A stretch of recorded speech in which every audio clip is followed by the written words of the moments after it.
لے بھائی آپ سے اگلا سوال ہے. ہم نے بچپن سے جمعۃ المبارک کے خطبوں میں علماء کرام سے حضرت موسیٰ علیہ السلام کے مبارک زمانہ میں موجود ایک بہت ہی امیر شخص کا واقعہ سن رکھا ہے جس کا نام قارون تھا.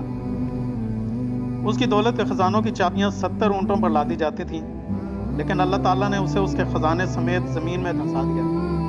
وَلِعَوْذُ بِاللَّهِ تعالیٰ. قرآن و سنت کی روشنی میں اس واقعہ کی تفصیلات سے بھی پلیز آگاہ دکھانا. دیکھیں جی، یہ واقعہ بہت اہم ہے. قرآن حکیم میں چند عبرت آموز جو واقعات ہیں ان میں سے ایک واقعہ قارون کا بھی ہے. سورۃ المؤمن جسے ہم سورہ غافر کہتے ہیں، اس کے اندر بھی اللہ تعالیٰ نے سیدنا موسیٰ علیہ نبینا علیہ السلام کا جب ذکر خیر کیا تو فرمایا کہ ہم نے موسیٰ علیہ السلام کو فرعون، حامان اور قارون کی طرف پیغمبر بنا کے بھیجا، یعنی ان کی پوری قوم کی طرف بھی. لیکن وہ ڈومیننٹ سرداروں کے نام اس لیے لیے جاتے تھے کہ وہ لیڈرشپ کے اوپر فائز ہوتے تھے. تو فرعون کا تو سب کو پتہ ہے، حامان اس کا وزیر تھا. یہ قارون جو ہے نا، یہ اس اعتبار سے بڑا امپورٹنٹ تھا کہ قارون جو ہے یہ موسیٰ علیہ السلام کا کزن لگتا تھا رشتے میں. یہ تورات میں ہمیں اس کی ڈیٹیل ملتی ہے اور قرآن بھی اس کو سپورٹ کرتا ہے. وہ میں سورۃ القصص سے آپ کو انشاءاللہ آیات پڑھ کے بھی بتاؤں گا. تورات میں ہمیں یہ ملتا ہے کہ یہ حضرت موسیٰ علیہ السلام کا کزن تھا، بنی اسرائیل میں سے تھا، آل فرعون میں سے نہیں تھا. لیکن جس طرح یہاں پہ بھی آپ کو پتہ ہے جب گورے آئے تو انہوں نے ہمارے بڑوں کو خریدا، تو وہ غلام تو گوروں کے ہوتے تھے، حکمرانی ہم پہ مسلمانوں کے نام سے کر رہے ہوتے تھے وائسرائے کی شکل میں. اور یہ آج آپ کو جتنے بڑے بڑے لینڈ لارڈ ملتے ہیں، یہ وہ ہیں کہ جن کے آباء و اجداد نے غداریاں کی ہیں مسلمانوں کے ساتھ. اس کے ریوارڈ کے طور پہ انہیں انگریزوں نے کہا کہ جی آپ صبح سے شام تک گھوڑا دوڑائیں، جدھر تک پہنچ جائیں گے ساری زمین آپ کی، یہ جو ہزاروں کے نال لوگوں کی نکل رہی ہے. تو اسی طریقے سے جو حضرت موسیٰ علیہ السلام کا یہ کزن تھا قارون، یہ ہے بنی اسرائیل میں سے تھا، لیکن حکومت کے ساتھ ملا ہوا تھا. اور بجائے یہ کہ بنی اسرائیل کی کوئی بہتری کی بات کرتا، الٹا یہ بنی اسرائیل کے اوپر ظلم ڈھاتا تھا اور فرعون کا آپ سمجھ لیں ایک وزیر کی حیثیت سے تھا. سورۃ القصص کے اندر اللہ تعالیٰ نے اس کا واقعہ ڈیٹیل سے بیان کیا ہے.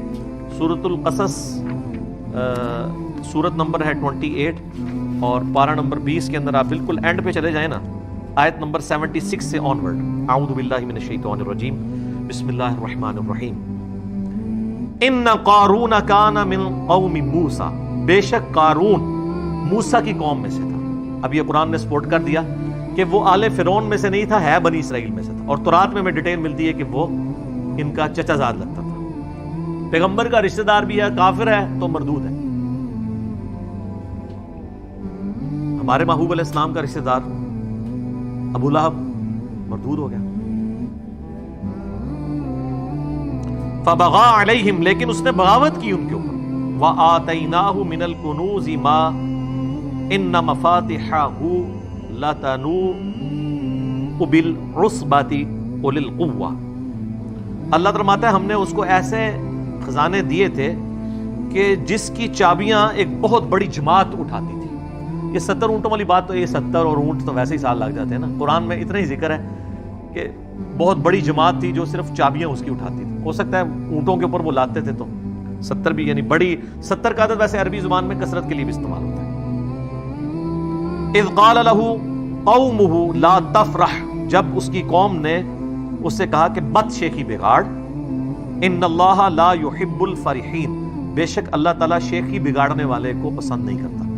دولت آتی ہے تو شیخی تو پھر بگاڑتا ہی ہے نا انسان، الا ماشاء اللہ.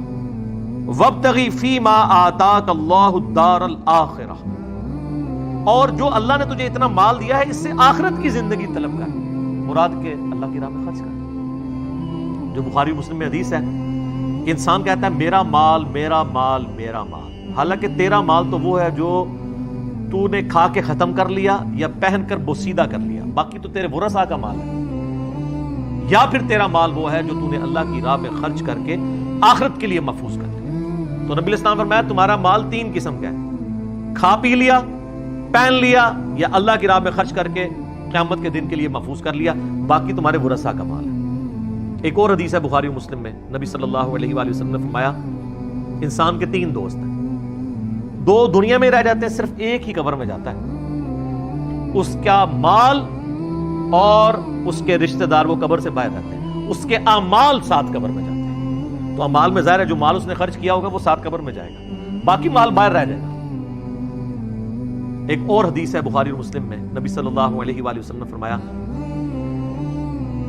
ابن آدم کے پاس اگر سونے کی 2 وادیاں ہوں تو وہ خواہش کرے گا میرے پاس تیسری بھی آ جائے. اس کا پیٹ صرف قبر کی مٹی بھرے گی. اسی لیے بخاری اور مسلم دونوں میں آتا ہے, نبی صلی اللہ علیہ وآلہ وسلم نے فرمایا اے اللہ محمد اور آل محمد صلی اللہ علیہ وآلہ وسلم کو بس اتنا ہی رزق دینا کہ ان کی روح اور جسم کا رشتہ برقرار رہے, یعنی سبسسٹنس لیول کے اوپر. اور ایک اور حدیث بخاری اور مسلم, اور یہ مزے کی بات ہے جتنی میں نے حدیثیں بیان کی یہ متفقن علیہ ہیں, بخاری میں بھی ہے مسلم میں بھی, یہ کہانی شریف نہیں ہے, بیسٹ کتابیں جو ہیں ان میں. اور وہ ہے واقعہ ایلا والی حدیث جو نبی الاسلام 1 مہینے کے لیے اپنی بیویوں سے ناراض ہو گئے تھے اس بات کے اوپر کہ انہوں نے زیادہ نان و نفقہ ڈیمانڈ کیا تھا, لیکن وہ نبی الاسلام کے فقر کے اعتبار سے زیادہ تھا.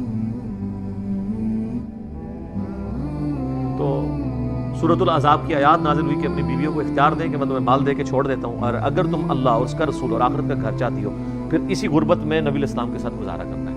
تو حضور نے ایک بیوی کو آ کے آفر دی, سب نے اللہ اور اس کے رسول کو چوز کیا الحمدللہ. تو اس حدیث میں آتا ہے وہ جو نبی الاسلام 1 مہینے تک ناراض ہو کے اپنی بیویوں سے چھت پہ چلے گئے, تو حضرت عمر فاروق جب ملنے کے لیے گئے تو نبی الاسلام ایک چٹائی پہ لیٹے ہوئے تھے, آپ کے اوپر کرتا بھی نہیں تھا, صرف تہمت باندھی ہوئی تھی. اٹھ کے بیٹھے تو چٹائی پہ جب نشان چٹائی کے جسم پہ دیکھے تو حضرت عمر کی آنکھوں سے آنسو نکلے. کہ یا رسول اللہ آپ اللہ کے رسول ہیں اور کیسر و کسرا دنیا کے مزے لوٹ رہے ہیں, اتنی بڑے بڑے ان کے محلات ہیں, اور آپ تو اللہ کے رسول ہیں, یعنی آپ کو یہ سب کچھ ملنا چاہیے تھا. تو نبی الاسلام نے بہت زبردست جملہ بولا, آپ فرمایا عمر لگتا ہے کہ دنیا کی حقیقت ابھی بھی تجھ پہ نہیں کھلی.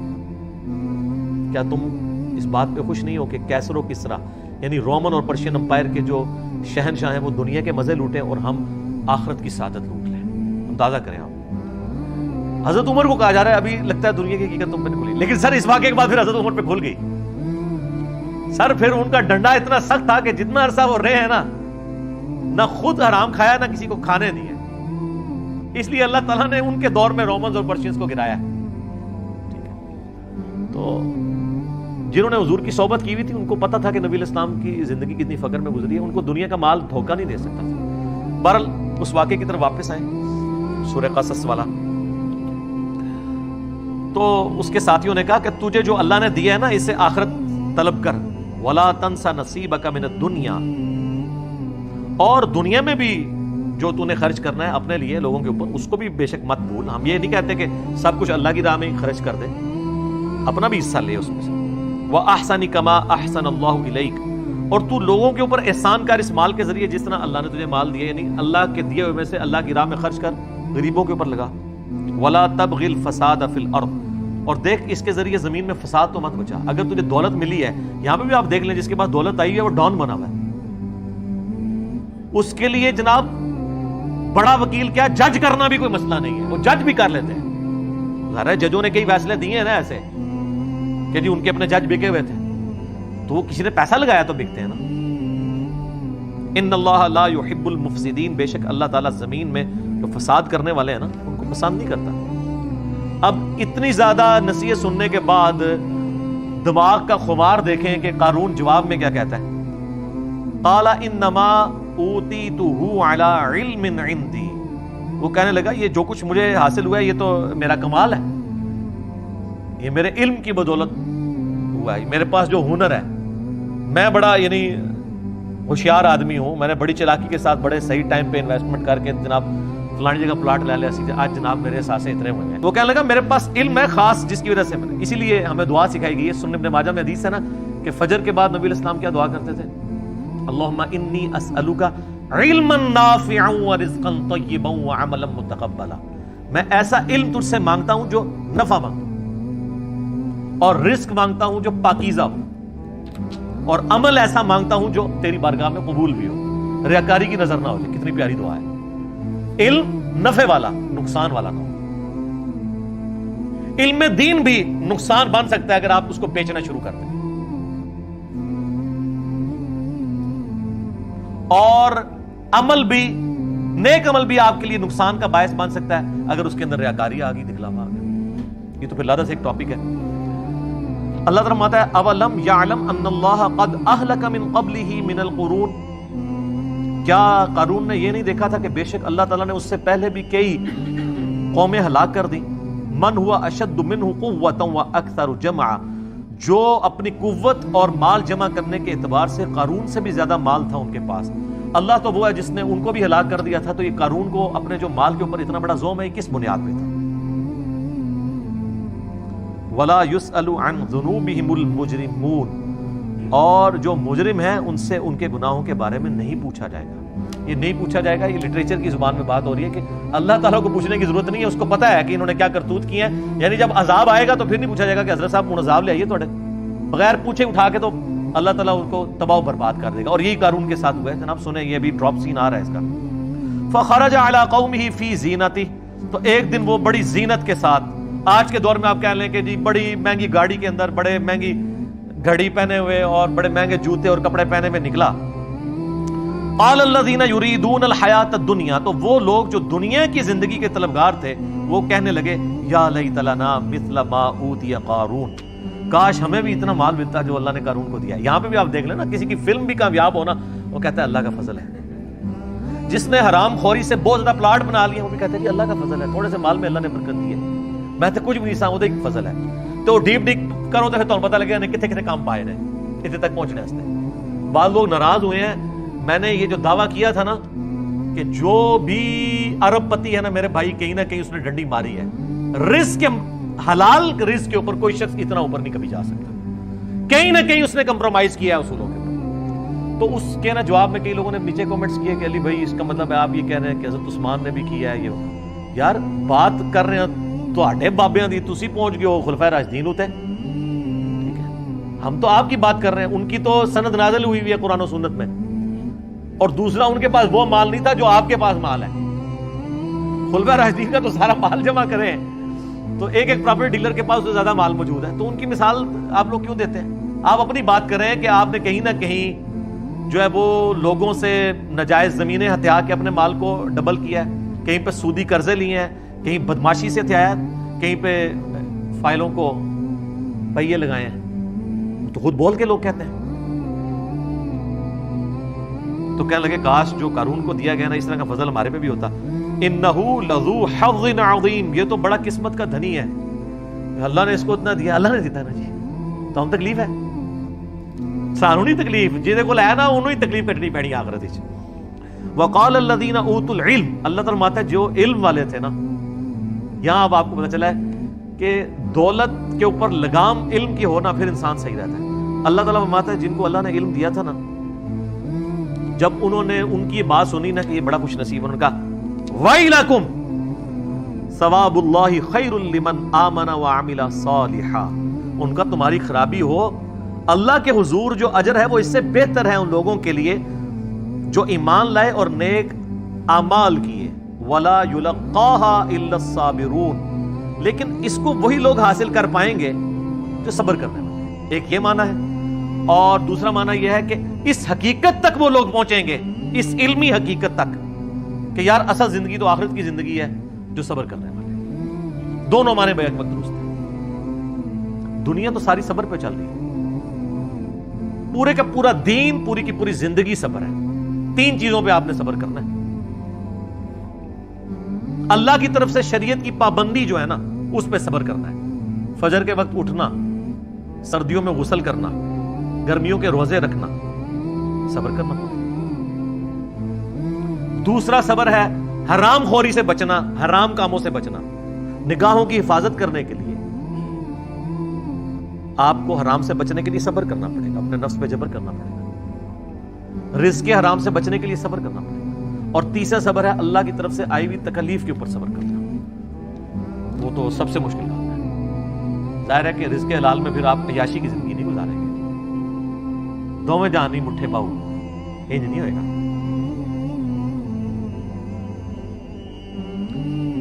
فخسفنا به وبداره الارض، تو اللہ تعالیٰ ہمارا ہم نے اس کو اس کے محل سمیت، خزانے سمیت زمین میں دھسا دیا۔ فما کان له من فئۃ ینصرونہ من دون اللہ، پھر اس کے پاس کوئی ایسی فوج نہیں تھی، کوئی ایسی جماعت نہیں تھی جو اللہ کے مقابلے پہ اس کی مدد کر سکتی۔ وما کان من المنتصرین، اور نہ ہی وہ بدلہ لے سکتا تھا کوئی اللہ تعالیٰ سے اس کے اس معاملے میں۔ سر وہ 30ویں پارے کے اینڈ میں بھی آیا نا، اللہ فرماتا ہے ہم نے قوم سمود کو تباہ کر دیا، ولا یخاف عقباها، اور ہمیں کوئی ڈر نہیں ہے اگر ہم نے کسی کو برباد کر دیا کہ کوئی آ کے ہم سے بدلہ لے لے گا، کیونکہ ہم جس کو کر گزرے تو ہم سے تو کوئی نہیں پوچھ سکتا۔ یہ وہی چیز ہے، اللہ تعالیٰ ہمارے کوئی اس کی مدد نہیں کر سکی جماعت۔ اب آگے دیکھیں کیا ہوا، وَأَصْبَحَ الَّذِينَ تَمَنَّوْا مَكَانَهُ بِالْأَمْسِ، وہ لوگ جو کل تک یہ تمنا کر رہے تھے کہ یار ساڑھے کو بھی قارون جتنا مال ہوتا، اللہ فرماتا ہے اگلے دن کیا ہوا، یقولون ویک ان اللہ یبسط الرزق لمن یشاء من عباده ویقدر، وہ کہنے لگے ہائے افسوس، بھئی اللہ ہی ہے جس کے لیے چاہے رزق کو کشادہ کر دے اور جس کے لیے چاہے رزق کو تنگ کر دے۔ لولا امن اللہ علینا، اگر ہم پہ اللہ کا فضل نہ ہوتا، لخسف بنا، تو ہم بھی زمین میں دسا دیے جاتے۔ وہ لوگ جو کل کہہ رہے تھے ہمیں بھی اس نے کی دولت میں، کہ شکر ہے جناب اسی بھی زمین میں دسا دیے گئے، ایک دن بعد ہی رزلٹ جب سامنے آیا نا، سر یہی ہونا ہے جو مولا علی کا قول ہے کہ انسان سویا ہوا ہے، جیسے ہی مرے گا جاگ جائے گا۔ او یہ کیا ہوا، یہ دنیا میں اللہ نے ان کو جگایا، ایک دن پہلے کہہ رہے تھے ہمیں بھی قارون جیسی دولت ملے، اور اگلے دن کیا کہہ رہے ہیں، شکر ہے یار اسی غریب ہی چنگے ہیں۔ یہ تو مارا گیا اپنی دولت سمیت، وہ دولت اس کو بچا سکی نہیں۔ وَإِكَأَنَّهُ لَا يُفْلِحُ الْكَافِرُونَ، ہائے افسوس کبھی بھی ناشکرے لوگ کامیاب نہیں ہو سکتے۔ یہاں کفر سے مراد ناشکرے لوگ ہیں، ناشکری ہے نا، اللہ نے رزق دیا تھا، اللہ نے نعمتیں دی تھی، آپ نے اللہ کی راہ میں خرچ نہیں کی، اپنی عیاشیوں کے اوپر خرچ کی ہیں، تو یہ ناشکری ہے۔ یہ اذانیں شروع ہو جاتی ہیں، انشاءاللہ بقیہ کے سوالات اذان کے وقفے کے بعد شروع۔